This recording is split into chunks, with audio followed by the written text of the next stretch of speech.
የአብርሃም አምላክ ይባርካችሁ። የያዕቆብ የይስሐቅ አምላክ እግዚአብሔር ይባርካችሁ። እግዚአብሔር ይጠብቃችሁ። እግዚአብሔር ፊቱን ያብራላችሁ። እግዚአብሔር ሰላሙንም ይስጣችሁ። ፊቱን ወደ እናንተ ያንሳ። በቤታችሁ በረከት ይሙላ። ልጆቻችሁ የተባረኩ ይሁኑ። ሕይወታችሁ በሙሉ የተባረከ ይሁን። እግዚአብሔር ኪሳችሁን ይባርክ። ቧቃችሁን ይባርክ። ጓዳችሁን እግዚአብሔር ይባርክ። ዘመናችሁ ሁሉ የተባረከ ይሁን። እግዚአብሔር ከሰማይ ይባርካችሁ።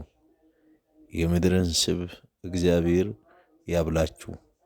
የሰማይን እግዚአብሔር ያፈስላችሁ። እጁ ይባርካችሁ። ዘመናችሁ ሁሉ የበረከት ይሁንላችሁ። እናመሰግናለን። መልካም ቀን ይሁንላችሁ።